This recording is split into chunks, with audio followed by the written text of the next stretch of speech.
Alors, je vais vous faire ce matin un résumé du cours, donc grand 1, grand 2 sur les équations de droite. Grand 1, c'était vecteur directeur et équation cartésienne. Et grand 2, coefficient directeur et équation réduite. Donc là, on a une droite AB qui passe par les points A, coordonnées 1, 4 et B, coordonnées 4, 6. Donc on peut calculer rapidement un vecteur directeur de cette droite qui est le vecteur AB, qu'on voit ici sur le dessin. Donc les coordonnées sont donc les coordonnées du vecteur AB. 4 moins 1, 3, 6 moins 4, 2. Et donc on peut voir ici sur le dessin donc les 3 carreaux vers la droite et les 2 carreaux vers le haut. Alors on a vu dans un précédent savoir-faire qu'on pouvait déterminer rapidement une équation cartésienne de cette droite en s'aidant d'un point M qui serait n'importe où sur la droite ici de coordonnées x, y. Et donc on utilise la collinéarité des vecteurs AB et AM. Alors je fais rapidement, on l'a déjà fait dans d'autres savoir-faire. Donc on prend les deux vecteurs AB, AM. AM coordonnées x-1, y-4. Je prends les coordonnées de M moins celles de A. Et j'utilise la collinéarité qui me dit que 3 fois y moins 4 moins 2 fois x moins 1 doit être égal à 0. Je développe et j'ordonne directement, ça fait moins 2x plus 3y moins 12 plus 2 égale à 0, ce qui donne moins 2x plus 3y moins 10 égale à 0. Donc voici une équation cartésienne de la droite AB de départ. Donc voilà. Alors je voudrais qu'on s'intéresse plus particulièrement à ce vecteur directeur et au passage du vecteur directeur au coefficient directeur pour passer ensuite aux équations réduites. Donc notre vecteur directeur AB a pour coordonnées 3, 2.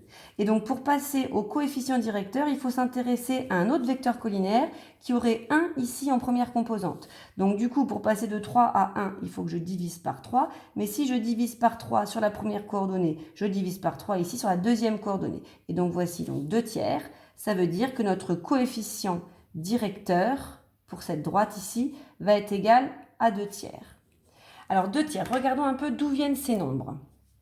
Notre vecteur AB, voilà, qui est ici, il a donc pour coordonnées 3, 2. Donc 3, c'est le nombre de carreaux ici horizontalement. Je retrouve ici ce 3. C'est le 3 que je retrouve également dans le calcul de l'équation cartésienne. Il est là, c'est le 3 qui est devant le y ici dans le développement. Et donc au final, c'est le 3 qui est ici.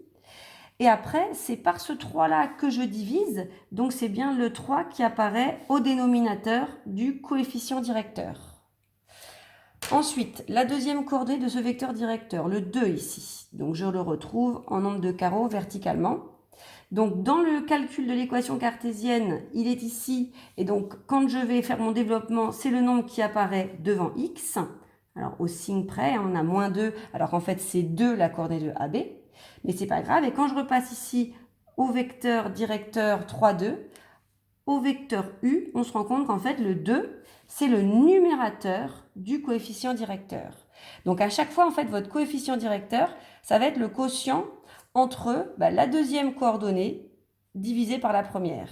Alors, petit cas général pour bien clarifier tout ça. Donc, cas général, vous avez un vecteur AB coordonné, donc XAB et puis YAB. Vous cherchez, donc ça c'est un vecteur directeur, vous cherchez le coefficient directeur, U, donc première coordonnée 1, deuxième ça va être donc le coefficient directeur. Et donc là, pour aller de XAB à 1, il faut diviser par XAB. Et je divise également ici par XAB, c'est-à-dire j'obtiens YAB divisé par XAB. Donc là, on voit bien que ce qu'on obtient ici comme coefficient directeur, c'est le quotient des deux coordonnées du vecteur. Et comme on sait dans le cours que XAB c'est XB moins XA et YAB c'est YB moins YA, on a bien que le coefficient directeur petit m, donc ça se calcule par la formule YB moins YA, donc ce nombre-là au numérateur divisé par XB moins XA. Et donc là ici on trouve donc 2 tiers.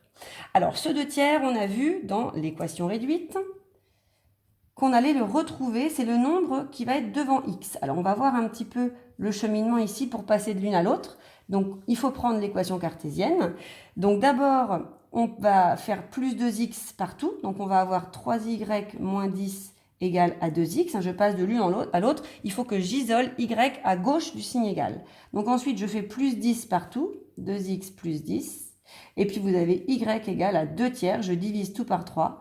de x, donc plus 10 tiers. Et donc ça, c'est l'équation réduite de la même droite AB de départ. Donc on a bien ici le coefficient directeur. Et si je reprends mes couleurs, on a bien donc notre 3. Le 3 qui était ici dans l'équation cartésienne, toujours ici, et donc apparaît bien ici au dénominateur du coefficient directeur. Et le 2 devant x apparaît ici, donc au numérateur. Donc équation réduite, coefficient directeur. Alors sur le dessin de départ, on peut voir que si j'ai 1 ici, donc là ici j'ai bien 2 tiers, je peux repérer le coef directeur qui est l'ordonnée du vecteur directeur quand j'ai 1 pour abscisse. Et alors l'information supplémentaire que donne l'équation réduite, c'est ce nombre-là 10 tiers qu'on appelle l'ordonnée à l'origine. Donc regardez par exemple ici ce point C. C, il a une abscisse, donc XC qui fait 0. Et si je calcule son ordonnée, eh bien je vais avoir YC, ça va être égal à 2 tiers fois 0 plus 10 tiers. Donc ça va bien faire 10 tiers. 10 tiers, ça fait environ 3,33. Donc si vous regardez le dessin ici, c'est bien le nombre qui va constituer l'ordonnée donc du point C. Donc 10 tiers, c'est l'intersection, c'est le nombre que vous trouvez sur l'axe des ordonnées, intersection entre l'axe des ordonnées et la droite.